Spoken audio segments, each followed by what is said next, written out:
Good morning friends. இது நம்ம சேனலோட டிஸ்க்ளைமர். நான் வந்து ஒரு செபி ரிஜிஸ்டர் அட்வைஸர் கிடையாது. நான் கால்ஸோ டிப்ஸோ ப்ரொவைட் பண்ணுற கிடையாது. என்னுடைய ஓன் செட், அதாவது என்னுடைய சொந்த அனுபவத்தை இந்த வீடியோவில் நான் ஷேர் பண்ணுறேன். இதை முழுக்க ஒரு எஜுகேஷன் பர்பஸ்னுக்காக மட்டும்தான். இதுதான் இப்போ ஃப்ரெண்ட்ஸ் நம்ம டிஸ்க்ளைமர். ஸோ வாங்க வீடியோக்குள்ள போகலாம். ஃப்ரெண்ட்ஸ், நான் உங்கள் கிரேசி ட்ரேடிங் இந்த கார்த்திக் பேசுகிறேன். வீடியோக்குள்ள போகலாம். இன்னைக்கு ஃப்ரெண்ட்ஸ், இது வந்து பார்த்தீங்கன்னா நிஃப்டியோட லெவல்ஸ் நோட் பண்ணிக்கோங்க. ஸ்கிரீன்ஷாட் எடுத்துக்கோங்க. ஃப்ரெண்ட்ஸ், இது வந்து பேங்க் நிஃப்டியோட லெவல் நோட் பண்ணிக்கோங்க. ஸ்கிரீன்ஷாட் எடுத்துக்கோங்க. ஃப்ரெண்ட்ஸ், இன்னைக்கு தமிழில் பார்த்துருப்பீங்க, ஆப்ஷன் பையின்னு உண்மை முகண்டு. ஃப்ரெண்ட்ஸ், நான் இன்னைக்கு 2 சினாரியோ, ஒரு மிகப்பெரிய லாஸ் இன்னொருத்தர் மிகப்பெரிய அந்த லாஸை எப்படி ரெக்கவர் பண்ணி இதன் மூலமா ஜெயிச்சாரு, இன்னைக்கு லைஃப்ல எப்படி இருக்காரு, 2 சினாரியோ நான் காட்ட போறேன். இது நம்ம அடுத்த ட்ரேடிங் ஸ்ட்ராட்டஜிக்கு, அடுத்த ட்ரேடிங் நம்ம பண்றவங்களுக்கு அடுத்தது நம்ம எப்படி போகணுங்கிறது ஒரு கிளாரிட்டி கிடைக்கணும்னு நான் இந்த வீடியோ மூலம் நம்புறேன். அது கண்டிப்பா உங்களுக்கு கிடைக்கும்னு நான் நினைக்கிறேன். அது தயவுசெய்து இந்த வீடியோ பார்த்துட்டு கமெண்ட் பண்ணுங்க. அதே மாதிரி நான் அது பலதா சொல்லிருக்கேன், ஒரு வீடியோ பார்த்தா முழுசா பாருங்க, ஸ்கிப் பண்ணாம பாருங்க. ஒரு சில விஷயங்கள் உங்க லைஃபையே மாற்றக்கூடிய விஷயமா இருக்கும். ஒரு சின்ன விஷயமா தான் இருக்கும், அது லைஃபையே மாற்றும். அதை வந்து நம்ம ஃபர்ஸ்டே கண்டுபிடிச்சிட்டோம்னா லாஸ் சின்னதாக இருக்கும், லாஸ்டா கண்டுபிடிச்சோம்னா லாஸ் பெருசா இருக்கும். இது எல்லாருடைய வாழ்க்கையில நடக்கிறதா. அது வந்து மிஸ் பண்ணாம, அதை ஸ்கிப் பண்ணாம வீடியோ பாருங்க. அந்த கண்டென்ட்டை இந்த கண்டென்ட் ரொம்ப ரொம்ப ரொம்ப இம்பார்ட்டன்ட் என்னை பொறுத்த வரைக்கும். அது என்னன்னு நம்ம இந்த லெவல்ஸ் இந்த இதெல்லாம் பார்த்துட்டு சீக்கிரம் அந்த இதுக்கு போயிடலாம், குயிக்காக பார்த்துடலாம். ஃப்ரெண்ட்ஸ், நேற்று குளோபல் மார்க்கெட் என்ன இருக்கு, ஒரு 101 பாயிண்ட் பாசிட்டிவ் இருக்காங்க. மார்க்கெட் பாசிட்டிவ் இருக்கு, குளோபல் மார்க்கெட். ஓகே ஃப்ரெண்ட்ஸ், இப்போ ஹிஸ்ட்ரிக்கு வந்துடலாம். நேற்று நிஃப்டி என்ன நடந்தது அப்படின்னு பாருங்க. ஃப்ரெண்ட்ஸ், ப்ரீவியஸ் டூ க்ளோஸ் எவ்வளோ, 25.41. நேற்று ஓப்பன் எவ்வளோ, 25.34. அதாவது ப்ரீவியஸ் க்ளோஸ் கீழே தான் மார்க்கெட் ஓப்பன். மார்க்கெட்டே ப்ரீவியஸ் க்ளோஸ் கீழே தான் ஓப்பன். ஓகே, லோ எவ்வளோ, ஹை எவ்வளோ, அங்கேருந்து 25.113 போயிருக்காங்க. கிட்டத்தட்ட ஒரு 70-80 பாயிண்ட் வச்சுக்கலாமா ஃப்ரெண்ட்ஸ்? வச்சுக்கலாம். அங்கேருந்து லோ எவ்வளோ பாருங்க, இந்த ஓப்பனுக்கு கீழே வந்து என்ன மார்க்கெட் எவ்வளோ போயிருக்கு பாருங்க, கிட்டத்தட்ட ஒரு 150 பாயிண்ட் ஃப்ரெண்ட்ஸ். இது பாருங்க, அந்த ஓப்பனுக்கு பிலோ வந்தோடனே, ப்ரீவியஸ் க்ளோஸுக்கு பிலோ வந்தோடனே, ப்ரீவியஸ் க்ளோஸ் ஓப்பன் ஹை எவ்வளோ வந்தது, எஸ்டர்டே ஹை 25. இதுக்கு 3க்கு கீழே வந்தோடனே மார்க்கெட் என்ன நடந்திருக்கு பாருங்க ஃப்ரெண்ட்ஸ். இதோட எஃபெக்ட் நேற்று புரிஞ்சிருக்கும் ஃப்ரெண்ட்ஸ். இதை எத்தனை பேர் நோட் பண்ணீங்கன்னு தயவுசெய்து கமெண்ட்ல தெரிவிங்க. நேற்றோட க்ளோஸ் பாருங்க, 24,918 ஃப்ரெண்ட்ஸ். இப்போ புரியுதுங்களா அந்த பவர் என்னன்ட்டு? நான் பலதான் சொல்லிருக்கேன். எஸ்டர்டே ஹையும் எஸ்டர்டே லோவும் ரொம்ப இம்பார்ட்டன்டானது. ஒரு ரேஞ்ச் எக்ஸ்டென்ஷன் ஆகணும் அப்படின்னா அதை வந்து பிரேக் பண்ணால் மட்டும்தான் அந்த ரேஞ்ச் எக்ஸ்டென்ஷன் ஆகும். அதுக்குள்ளேயே இன்பில்டா இருந்ததுன்னா அந்த ரேஞ்ச் எக்ஸ்டென்ஷன் ஆகாது, சைட்வேஸ் தான் ஆகும், ஃபுல்லா டிகே தான் ஆகும். இது எத்தனை பேருக்கு புரிஞ்சுக்க பாருங்க ஃப்ரெண்ட்ஸ். அதாவது எஸ்டர்டே ஹை எவ்வளோ, 25.130. எஸ்டர்டே க்ளோஸ் எவ்வளோ, 25.41. ஓப்பன் எவ்வளோ, 25.34. ஹை எவ்வளோ, 25.113. அங்கிருந்து ஃபர்ஸ்ட் ப்ரீவியஸ் க்ளோஸை பிரேக் பண்றாங்க. அதுக்கப்புறம் ஓப்பனை பிரேக் பண்ணோடனே மார்க்கெட் எங்க க்ளோஸ் ஆகுது, 24,885. அப்ப ஃப்ரெண்ட்ஸ், இப்போ என்ன அப்படின்னா, இந்த ரேஞ்ச் இது வந்து ஸ்ட்ராங் ரெசிஸ்டன்ஸ், அதாவது இது நல்ல ஸ்ட்ராங் ரெசிஸ்டன்ஸ். சரி, ஓகே. இப்ப நாம அந்த 25,030ங்கிறது ரொம்ப ஸ்ட்ராங்கா இருந்தது, அதை வந்து பிரேக் பண்ணிட்டாங்க. இப்போ இதுக்கு முன்ன இருக்க லோ என்ன பெஸ்ட் அப்படின்னு பார்த்தா, இந்த வீக்ல லோ பார்த்தீங்கன்னா இப்போ 24,815 தான் இருக்கிறதுலே லோ. இதுதான் ஸ்ட்ராங்கஸ்ட் லோ, இந்த வீக்கோட லோ. இதை பிரேக் பண்ணிட்டா மார்க்கெட் டவுன் ட்ரெண்ட் வரதுக்கு நிறைய சான்ஸ் இருக்கு. அதனால இன்னைக்கு நிஃப்டி எக்ஸ்பைரி பொதுவாக நான் சொல்லியிருப்பேன். நிஃப்டி எக்ஸ்பைரினா நான் பார்க்க வேண்டியது என்ன, ஐவி. அந்த ஐவி எப்படி இருக்குன்னு ரொம்ப இம்பார்ட்டண்டா பார்க்கணும் ஃப்ரெண்ட்ஸ். இது நேற்று வந்து க்ளோசிங்கோட ஐவி. இது பேங்க் நிஃப்டி, சாரி.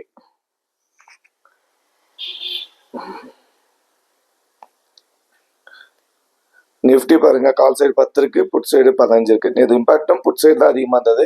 அதனால தான் ஒன்று மதியத்துக்கு மேலே ஒரு டவுன்ஃபால் ஆச்சு. இது நல்லா நான் வச்சுக்கோங்க ஃப்ரெண்ட்ஸ். இப்போ உங்களுக்கு புரிஞ்சிருக்கும். பேங்க் நிஃப்டி பார்த்தலாம். பேங்க் நிஃப்டி என்ன நடந்தது அப்படின்னு சொல்லிடுறேன் ஃப்ரெண்ட்ஸ். இந்த பேங்க் நிஃப்டி இந்த ஏரியா நோட் பண்ணுங்க.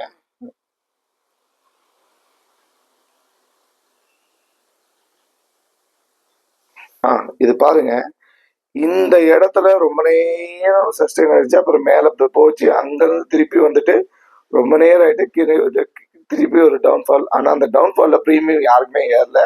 இதை நீங்க நோட் பண்ணியிருந்தா தெரிஞ்சிருக்கும் friends.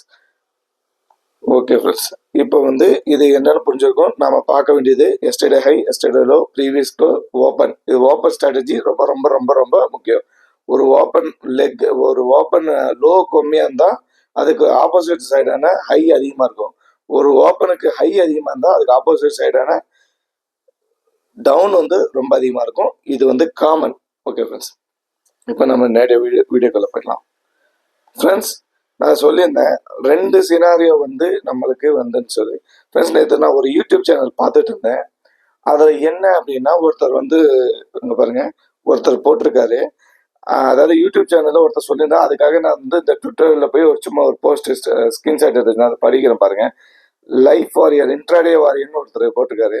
1 crore loss alone in Zerodha in future and options in last 7 years. அதாவது 2018-19 நான் பண்றேன். அதில் கிட்டத்தட்ட 1 crore ரூபா லாஸ் பண்ணிட்டேன். அது இல்லாமல் 5 yearsல ஒரு அக்கௌண்ட் 20 லட்ச ரூபா லாஸ் பண்ணிட்டேன். Till date I must have lost rupees 1.25 crores in option trading, especially in buying only. I had many profitable. அதாவது 1.5 கோடி ரூபா லாஸ் பண்ணியிருக்காரு. இருந்தாலும் நான் ஒரு சில நாள் நல்ல ப்ராஃபிட்டபிள் டேவா இருந்திருக்கேன் அப்படின்னு சொல்லி போட்டிருக்காரு. அவரோட பிஎன்எலும் அந்த இதுல இருக்கு. அப்புறம் இன்னொன்னு சொல்லியிருக்காரு, இதை நோட் பண்ணுங்க friends. I had many profitable days and months. Many times I felt so close and success now, but again and again lost my gambling mindset. இது நல்லா நோட் பண்ணுங்க, gambling mindset. All my major losses are from option buying huge quantities, and இதுதான் ரொம்ப ரொம்ப ரொம்ப முக்கியம். Without any risk management, till that I am unable to regulate my behavior அப்படின்னு போட்டிருக்காரு. இது கண்டுபிடிக்காரு. அவர் என்ன சொல்லிருக்காருன்னா, நான் கேம்லிங் மைண்ட் செட்லையும் வித்தவுட் எனி ரிஸ்க் மேனேஜ்மெண்ட். இந்த ரிஸ்க் மேனேஜ்மெண்ட் இப்போ என்னன்னு உங்களுக்கு புரிஞ்சிருக்கும். ஆப்ஷன் பையிங்ல 1.25 கோடி ரூபா லாஸ் பண்ணிருக்காரு 7 வருஷமா. அவரால் அதை மாற்றவே முடியல. அப்படின்னா அப்ப அவர் அந்த இதை ஃபர்ஸ்டே ஒரு வருஷம் 2 வருஷம் பார்த்துட்டு கட் பண்ணி இருக்கணும், இல்லை மாறி இருக்கணும். அவர் கண்டினியூ பண்ணதான் இவ்வளோ பெரிய லாஸுக்கு காரணம். ஓகே ஃப்ரெண்ட்ஸ், அடுத்தது அவரே சொல்லி பாருங்க. இன்னும் சொல்ற பாருங்க, இதை நோட் பண்ணுங்க ஃப்ரெண்ட்ஸ். அவர் என்ன சொல்லிருக்க பாருங்க. I have nothing against trading. It's my fault completely. I was not able to regulate my gambling mindset. அதாவது நான் ட்ரேடிங்கை தப்பு சொல்ல வரல. நான் இது முழுக்க முழுக்க என்னுடைய தப்பு. ஆனா நான் அந்த கேம்லிங் மைண்ட் செட்டை என்னால மாத்த முடியலங்கிறாரு. இப்போ ஒன்று சொல்ற பாருங்க. If someone can be disciplined, he or she can make it in trading, but I could not. அதாவது சில பேர் டிசிப்ளினா ட்ரேட் பண்ணி நல்லா சம்பாதிக்கிறாங்க, பட் என்னால அது பண்ண முடியல. இங்க என்ன வார்த்தை வருது ஃப்ரெண்ட்ஸ்? டிசிப்ளின். இது எவ்வளோ எவ்வளோ எவ்வளோ எவ்வளோ இம்பார்ட்டன்ட் உங்களுக்கு புரிஞ்சிருக்கும், இந்த டிசிப்ளின் என்ன அப்படின்ட்டு. ஃப்ரெண்ட்ஸ், இப்போ புரியுதுங்களா இதோட என்ன நிலைமை அப்படின்ட்டு? ஃப்ரெண்ட்ஸ், இப்போ இந்த டிசிப்ளினும் இந்த சைக்காலஜிக்கும் நம்ம வீடியோல ஏன் இவ்வளோ இம்பார்ட்டன் தரோம், அந்த ஐவி ஏன் இம்பார்ட்டன் தரோம்னு இப்போ புரிஞ்சுக்கோங்க. இவர் கிட்டத்தட்ட ஃப்ரெண்ட்ஸ் 1.25 கோடி ரூபா லாஸ் பண்ணவர். ஓகேங்களா? இவர் டிசிப்ளின் இல்லாம 1.25 கோடி லாஸ் பண்ணவர். இவர் டிசிப்ளின் இல்லாம ட்ரேட் பண்ணி லாஸ் பண்ணிட்டாரு. ஓகே, இப்ப நான் ஒரு கிளிப்பிங் உங்களுக்கு போட்ட இந்த கிளிப்பிங் வரும், அதை பாருங்க. அதுல பாத்தீங்கன்னா ஒருத்தர் 3 கோடி ரூபா டிசிப்ளினோட ட்ரேட் பண்ணி கிட்டத்தட்ட ஒரு 1.5 வருஷத்துலயும் சம்பாதிச்சு அந்த கடனை அடைச்சி இன்னைக்கு லைஃப்ல ஒரு நல்ல இன்ட்ராடே ஒரு ஆப்ஷன் ட்ரேடரா பல இடத்துக்கு பல இன்டர்வியூ கொடுத்துட்டு இருக்காரு. அவர் பேர் தாமோதரன் சார். நான் ஏற்கனவே வீடியோ சொல்லியிருக்கேன். அவருடைய கிளிப்பிங் நான் போட்டு காட்டுறேன், நீங்க பாருங்க. இது முடிச்சிட்டு நம்ம கண்டினியூ பண்ணலாம் ஃப்ரெண்ட்ஸ். என்னோட குடும்பம் கண்ணீரோட வெளியே நிற்கிறோம். என்ன பண்றதுன்னு தெரியலங்க, ஒரே குழப்பம். 10 நாளில் வீட்டை விட்டு வெளியேற சொல்கிறாங்க. உடனடியாக நான் ஒரு நாள் முழுதும் யோசித்தேன். இப்போது இந்த வங்கி அதிகாரிகள்கிட்ட போய் பேசி எதுவும் நடக்க போகிறதில்ல என்ற ஒரு முடிவுக்கு வந்து திடீரென்று ஒரு எண்ணம் வந்தது. அந்த வங்கியோட சேர்மனோட மெயிலை கண்டுபிடிச்சி மெயில் அட்ரஸை கண்டுபிடிச்சி நான் அவருக்கு ஒரு மெயில் போடுறேன். அந்த வங்கியில் நான் என்னெல்லாம் டிரான்சாக்ஷன் பண்ணேன், அந்த வங்கிக்கு எவ்வளோ வட்டி கட்டியிருக்கேன், இப்போ நான் இருக்கிற சூழ்நிலையை எல்லாம் கருத்தில் எடுத்து எனக்கு இன்னும் 1 வருஷம் நேரம் கால அவகாசம் கொடுக்கணும்னு கேட்டேன். அவர்களும் பார்த்திங்கன்னா அந்த கால அவகாசத்தை எனக்கு கொடுத்தாங்க. உடனடியாக 1 வருஷம் எனக்கு கால அவகாசம் கிடச்சிருச்சு. உடனடியாக நான் என்ன பண்ணுறேன், அடுத்த நிலைக்கு போனோம். அந்த 1 வருஷத்துக்குள்ளே பெரிய கடன், சிறிய கடன் இல்லை, பெரிய கடன். அப்போ நான் கட்ட வேண்டிய கட்டாயத்துக்குள்ளே இருக்கேன். அந்த நேரத்தில் நான் திரும்பி பார்க்கும்போது நான் 1989 செய்தித்தாள்களை படிக்கிற பழக்கம் இருந்தது. அப்படி படிக்கும்போது பங்குச்சந்தை சார்ந்த சில செய்திகளை படிப்பேன். அப்படி நான் படித்து அக்கௌண்ட் ஓப்பன் பண்ணி சில சிறிய பங்குகளில் முதலீடு பண்ணி வச்சுருந்தேன். அந்த முதலீடு எனக்கு அன்றைக்கி சில லட்சங்களாக மாறி இருந்தது. அதுதான் இப்போ என்னோடய கையில் இருக்கிற முழு பணமாகவும் இருந்தது. எனக்கு ஒரு பெரிய உத்வேகத்தை கொடுத்தது. உடனடியாக இதுதான் இனிமேல் நம்மளுடைய வியாபாரம்னு நினச்சி முடிவு பண்ணி நான் அதை ஆராய ஆரம்பித்தேன். அதை பற்றி தெரிஞ்சுக்க ஆரம்பித்தேன். அதை பற்றி தெரியணும்னா இன்னும் நிறைய பேரை சந்திக்கணும், அந்த துறை சார்ந்தவர்களை சந்திக்கணும்ன்ட்டு டெல்லி, மும்பை, கல்கட்டா என்று சுற்ற ஆரம்பித்தேன். எப்போதுமே விமானத்தில் பறக்கிறவன் அன்ரிசர்வ்ட் கம்பார்ட்மெண்ட்டில் ட்ரெயினில் போக ஆரம்பித்தேன். கனத்த இதயத்தோடு போனேன். ஆனால் அதனோட பலன் என்னென்னா, பெரிய பெரிய முதலீட்டாளர்கள் எனக்கு நட்பு வட்டாரத்தை ஏற்படுத்தி கொடுத்தாங்க. பெரிய பெரிய முதலீட்டாளர்கள் கிடைக்க அந்த பங்குச்சந்தையோட சுழற்சி, அந்த பங்குச்சந்தை எப்படி செயல்படுதுன்ற உத்திகள் எனக்கு தெரிய ஆரம்பிச்சது. அதிலிருந்து நான் சிறுக பணம் சம்பாதிக்க ஆரம்பித்தேன். அதை முதலீடாக மாற்ற ஆரம்பித்தேன். முதலீடாக மாற்றி அப்படி மாற்றும்போது எனக்கென்று சில உத்திகளை நான் உருவாக்க ஆரம்பித்தேன். அந்த உத்திகள் பார்த்திங்கன்னா ஒரு 90%லிருந்து 95% வரை வெற்றி பெற ஆரம்பித்தது. அது எனக்கு பெரிய பூரிப்பையும் நம்பிக்கையும் கொடுத்தது.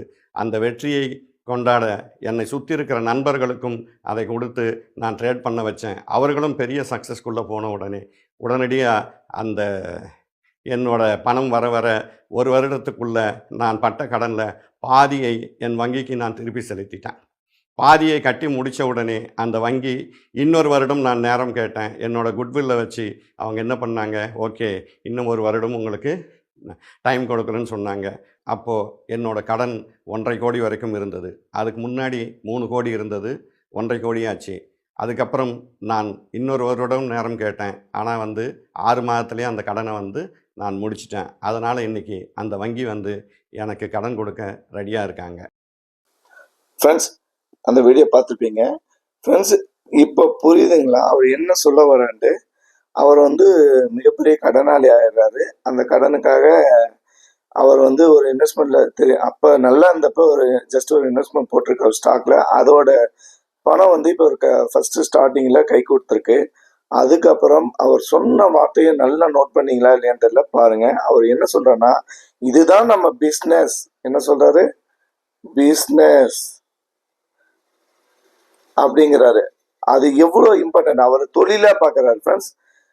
முன்னொருத்தர் கேம்லிங்கை பார்த்தாரு, இவரும் தொழிலா பார்க்கறாரு. டிஃப்ரென்சேஷன் புரிஞ்சுக்கோங்க. பிஸ்னஸ் ஆப்பர்ச்சுனிட்டின்னு முடிவு எடுத்துட்டு அவர் சொல்ற விஷயம் என்ன, இதுக்காக தேடல், அதாவது மும்பை, கொல்கத்தா, டெல்லி இந்த மாதிரி பல பேரை போய் சந்திக்கிறாரு. அதோட ஸ்டார் மார்க்கெட்னா என்ன, அந்த இது என்ன, எப்படி கையாளுறாங்க, எல்லா ஆப்பர்ச்சுனிட்டியும் அவர் கத்துக்கிறாரு. கற்றுக்கொள்ளுதல், அதாவது எவ்வளோ இம்பார்ட்டன்டான விஷயம் பாருங்க ஃப்ரெண்ட்ஸ். அவர் சொல்ற இயர் பார்த்தீங்கன்னா 1989. அப்பயே 3 கோடி அப்படின்னா இன்னைக்கு அதனோட மதிப்பு நினைச்சு பார்த்துக்கோங்க. சரி, ஓகே ஃப்ரெண்ட்ஸ். அவர் சொல்ல வர்ற விஷயம் புரிஞ்சுக்கோங்க. அந்த தேடல்ல அவர் கண்டுபிடிச்சது ஒரு உத்தி, ஸ்ட்ராட்டஜி. என்னது உத்தி, ஸ்ட்ராட்டஜி. அந்த ஸ்ட்ராட்டஜி அவருக்கு எவ்வளோ ரிசல்ட் தருதுங்கிறாரு? 90 to 95%. 90 to 95% ரிசல்ட் தருதுங்கிறாரு. அதாவது ஃப்ரெண்ட்ஸ், அந்த உத்தி அவரை பிடிச்சிட்டாரு. அதை பிடிச்சி அவர் அந்த கடன் அடிச்சு ஃபர்ஸ்ட் 1 வருஷத்துல பாதி கடன் அடிச்சு மீதி 1 வருஷம் டைம் கேட்டு அடுத்த 6 மாசத்துல அந்த ஸ்ட்ராட்டஜி வச்சு அவர் கடன் அடைச்சிட்டு இன்னைக்கு மிகப்பெரிய இன்ட்ராடே சக்சஸ்ஃபுல் இன்ட்ராடே ஆப்ஷன் பையர்ல இருக்காரு. அவர் நிறைய யூடியூப் வீடியோ இருக்கு, போய் பாருங்க அவர் என்ன சொல்ல வரான்ட்டு. இன்னைக்கும் அந்த எளிமையை கடைபிடிக்கிறார். ஏன்னா அடிப்பட்டவங்களுக்கு தான் அந்த வழி தெரியும். ஓகே ஃப்ரெண்ட்ஸ், இப்போ நான் சொல்ல வர்றது என்ன, முன்ன பண்ண ஒரு கேம்லிங், இப்போ பண்ண ஒரு டிசிப்ளின். அதாவது அந்த ஸ்ட்ராட்டஜிக்கு எப்போ ஆப்பர்ச்சுனிட்டி வருதோ அப்போ மட்டும்தான் ட்ரேட் பண்ணுவாரு. டெய்லி ட்ரேட் பண்ணணும்னு நினைக்க மாட்டாரு. ஃப்ரெண்ட்ஸ், இது ரொம்ப ரொம்ப ரொம்ப ரொம்ப இம்பார்ட்டன்ட். ஏன் அப்படின்னா, ஒரு நாள் பூரா உட்காந்து மார்க்கெட்டை மட்டும் வாட்ச் பண்ணிட்டு ட்ரேட் பண்ணாம இருந்தோம்னாவே நம்ம மார்க்கெட்ல கிட்டத்தட்ட 60% மேல நம்ம வின் பண்ணிட்டோம்னு அர்த்தம். ஆனா அது அவ்வளோ சீக்கிரம் முடியாது. இந்த இடத்துல நமக்கு சைக்காலஜி, டிசிப்ளின் ரொம்ப வேணும். அது வந்து எவ்வளோ இம்பார்ட்டன்ட் நான் உங்களுக்கு சொல்லியிருப்பேன்னு நினைக்கிறேன். இது உங்களுக்கு புரிஞ்சுக்க நினைக்கிறேன் ஃப்ரெண்ட்ஸ். இது எவ்வளோ இம்பார்ட்டன்ட் விஷயம் ஃப்ரெண்ட்ஸ். அதே மாதிரி தான் நாமளும் வருங்காலத்தில் டிசிப்ளினாகவும் சைக்காலஜியோடையும் ட்ரேட் பண்ணி ஒரு நல்ல சக்ஸஸ்ஃபுல் ட்ரேடாக வரும்னு சொல்கிறேன் ஃப்ரெண்ட்ஸ். இந்த 2 பேர் உதாரணமாக நான் எடுத்துக்கலாம். ஒருத்தர் வந்து கேம்லிங்னால அவர் எதுவுமே கற்றுக்காம எப்படி ட்ரேட் பண்ணணும் தெரியாம ஏகப்பட்டது லாஸ் பண்ணியிருக்காரு. இன்னொருத்தர் ஆரம்பத்துல இருந்தே வந்து கத்துக்கிட்டு நான் ட்ரேட் பண்ணணும் அப்படின்ட்டு தேடி போறாரு. இந்த நாலேஜ் பயங்கரமா வளர்த்துக்கிறாரு ஃப்ரெண்ட்ஸ். இதுல இன்னொரு விஷயம், ஷேரிங். ஏன்னா அவர் சொல்லியிருப்பாரு, நான் என்னுடைய நாலேஜை நான் என் ஃப்ரெண்ட்ஸுக்கும் பண்ணி கொடுத்தேன், அவங்களும் இன்னைக்கு நல்லா சக்சஸ்ஃபுல் ட்ரேடரா இருக்காங்க. இது எவ்வளோ பெரிய விஷயம் ஃப்ரெண்ட்ஸ். இதை நல்லா நான் வச்சு பாருங்க, இது எவ்வளோ பெரிய விஷயம். ஒரு பிஸ்னஸ்ல பொறாம இல்லாம பண்ற ஒரே தொழில் எதுனா அது ஒன்லி ஸ்டாக் மார்க்கெட். ஏன்னா அவர் சொன்ன மாதிரி அவர் மட்டுமே வச்சிருந்துக்கலாம், அவர் ஷேரிங் பண்றாரு. அது எவ்வளோ பெரிய விஷயம் பாருங்க. இன்னைக்கு அதனால அவர் இதன் மூலமா ஏன் பண்ணலாம், சம்பாதிக்கலாம், பல ஃபீஸ் வாங்கிட்டு ஏதாவது பண்றாருன்னு வச்சுக்கலாம். ஆனால் அதை நம்ம மைண்ட்ல வைக்க வேணாம். அவர் ஷேர் பண்றாரு. அந்த ஆரம்ப காலத்துல இந்த ஃப்ரெண்ட்ஸ் இன்னைக்கு அவருக்கு எவ்வளோ உதவி பண்ணிப்பாருன்னு நீங்க பாருங்க ஃப்ரெண்ட்ஸ். இதுல வந்து நான் பெரிய ஆளு, நீங்க பெரிய ஆள் கிடையாது. எனக்கு தெரியாத விஷயம் 1000 இருக்கலாம், உங்களுக்கு தெரியாத விஷயம் 1000 இருக்கலாம். ஷேர் பண்ணுங்க. நான் நம்ம வாட்ஸ்அப் குரூப்ல டெய்லி போடுவேன், இதை டெய்லி அப்டேட் பண்ணுங்க. ஒருத்தர் 2 பேர் தவிர வேற யாருமே இன்ஃபார்ம் பண்றதில்ல. ஏன்னா அது பெருசா நினைக்கிறது இல்லை. அதனுடைய பலன் என்னன்ட்டு நீங்க போக போக தெரிஞ்சுக்க. நீங்க அனுப்ப உங்களுக்கு மெமரி ரெக்கார்ட் ஆகிட்டே இருக்கும். உங்க மெமரியில் ரெக்கார்ட் ஆக அந்த இடம் வந்தாவே நீங்க அலர்ட் ஆவீங்க. அதை வந்து நீங்க பேசிக் சில பேர் சொல்லுவாங்க, நான் இன்ட்ராடே நான் வந்து இப்பதான் புதுசு, எனக்கு எதுவுமே புரியலம்பாங்க. புரியாதவங்களுக்கு அதுதான் ஃபர்ஸ்ட் வழி. நீங்க ஒருத்தருக்கு மெசேஜ் போட போட இது இந்த ஸ்டேஜ்ல இருக்கு, இது ஹை வந்துச்சு, இது லோ வந்துச்சுன்னு போட போட என்ன ஆகும்னா, நீங்க மார்க்கெட் பார்க்க ஆர்வமும் அதிகமாயிடும், உங்களுக்கு மெமரியும் அதிகமாயிடும். உங்க மெமரியில அது மைண்ட் பதிவாயிட்டே இருக்கும். அந்த அந்த இடம் வந்தா நீங்க உஷாராயிடுங்க. ஒன்று நம்ம ட்ரேட் பண்ணலாமா இல்லை வேணாமா இல்லை குவைட் பண்ணலாமான்ட்டு அது ரொம்ப ஹெல்ப் பண்ணும். இந்த ஷேரிங்கிறது எவ்வளோ ரொம்ப இம்பார்ட்டன்ட் இப்போ புரிஞ்சிருக்கோம் ஃப்ரெண்ட்ஸ். அதே மாதிரி கேம்லிங்க்கும் டிசிப்ளினுக்கும் ஒரு வித்தியாசத்தை நீங்கள் பார்த்துருப்பீங்க. நாம் வந்து என்ன பண்ணோம்னா டிசிப்ளினாக ட்ரேட் பண்ணி நாம் ஒரு சக்ஸஸ்ஃபுல்லாக ட்ரேடராக வரணும் தான் நம்ம ஆசை. இது வந்து நம்ம எல்லாருமே இது வரைக்கும் எப்படி வேணா இருந்து போகலாம். நம்மளாலையும் அந்த எவ்வளோ பெரிய லாஸ் பண்ணியிருந்தாலும் அதை ரெக்கவர் பண்ண முடியும்னு நம்பிக்கை கண்டிப்பாக இதுலேருந்து வந்திருக்கும்னு நான் நம்புகிறேன். அது லட்சங்கள் இருந்தாலும் சரி, ஆயிரங்கள் இருந்தாலும் சரி, கோடிகள் இருந்தாலும் சரி, கண்டிப்பாக நம்மளால முடியும் ஃப்ரெண்ட்ஸ். அதுக்கு நம்ம பண்ண வேண்டியது தேடல். அந்த ஸ்டாக் மார்க்கெட்டை தேடிக்கிட்டே இருக்கணும். நிறைய நான் பல இதில் சொல்லியிருப்பேன். ஸ்டாக் மார்க்கெட் நேற்று முடிஞ்சுதா, நேத்தோடு முடிஞ்சது. இன்னைக்கு நம்ம இன்ட்ராடே டெய்லி பிஸ்னஸ் பண்றவங்க அப்படின்னா இன்னைக்கு என்ன மார்க்கெட் அதை மட்டும் தான் பார்க்கணும். கடந்த கால மார்க்கெட்டை ஞாபகம் வச்சுக்கணுமே தவிர அதுதான் மார்க்கெட் அப்படியே நடக்கும்னு நம்ம சொல்ல முடியாது. இன்னைக்கு வந்து இந்த ரேஞ்ச் பவுண்டுக்குள்ளேயே இருக்கு அப்படின்னா நாளைக்கு இதே ரேஞ்ச் பவுண்டுக்குள்ள இருக்காது, பிரேக் ஆகும். ஆனா இப்ப ஒரு 2 நாளா பாருங்க இந்த ரேஞ்சுக்குள்ளதான் இருக்கு. அப்ப அடுத்த பிரேக் அவுட்டுக்கு ஒரு பெரிய இம்பாக்ட் ரெடியா இருக்குன்னு அர்த்தம். அது என்னைக்கு வேணும் நடக்கலாம், இன்னைக்கு நடக்கலாம், 10 நாள் கழிச்சு நடக்கலாம், நாளைக்கு நடக்கலாம், எப்ப நடக்கலாம். ஆனா அந்த ஆப்பர்ச்சுனிட்டியை நம்ம மிஸ் பண்ணக்கூடாது ஃப்ரெண்ட்ஸ். இப்போ உங்களுக்கு புரிஞ்சிருக்கும் இதோடைய பலன் என்னன்ட்டு. தயவு செய்து இந்த வீடியோவை ஸ்கிப் பண்ணாம எல்லாம் பாருங்க, பார்த்துருப்பீங்க நம்புறேன். கமெண்ட்ல தெரிவிங்க அவர் வந்து எந்த வருஷம் அந்த ட்ரேடிங்கை ஸ்டார்ட் பண்றாருன்னு சொல்லியிருப்பாரு, அந்த வருஷத்தை கமெண்ட்ல தெரிவிங்க. இந்த வீடியோ பத்திய பதிவை கமெண்ட்ல போடுங்க. வியூஸ் போது லைக் பண்ண மாட்டேங்கிறீங்க ஃப்ரெண்ட்ஸ். இது வந்து நான் வந்து என்னுடைய டைமை ஸ்பெண்ட் பண்ணி உங்களுக்காக ஃப்ரீயாக பண்ணுறது தான். நீங்கள் ஒரு சப்போர்ட்டாக எனக்கு பண்ண வேண்டிய லைக் பண்ணிங்கன்னா எனக்கு ஒரு சந்தோஷமாக இருக்கும். இத்தனை பேர் நம்ம லைக் பண்ணுறாங்க, அவங்களுக்காக நம்ம வீடியோ இன்னும் புதுசாக நிறைய விஷயங்கள் சொல்லணும்னு தோணும். அதை பழகிக்குவாங்க ஃப்ரெண்ட்ஸ். எனக்கு தெரியாது, இந்த மாதிரி நான் பண்ணதில்லை, நான் யாருக்கும் லைக் பண்ணதில்லை, கமெண்ட் பண்ணுறதில்ல அப்படிலாம் சொல்லாதீங்க. இனிமேல் பழகிக்கோங்க. அது வந்து ரொம்ப ரொம்ப ரொம்ப உங்களுக்கு அடுத்த லெவலுக்கு கொண்டு போறதுக்கு உதவும். திருப்பியும் சொல்றேன் ஃப்ரெண்ட்ஸ், நம்ம வாட்ஸ்அப் குரூப் ஒண்ணு இருக்கு. அதுல டெய்லி அப்டேட் பண்ணுங்க. ஓப்பன் ஹை நான் 9:40க்கு அப்டேட் பண்ணுங்கன்னு சொல்லி ஒருத்தர் கூட பண்றது கிடையாது.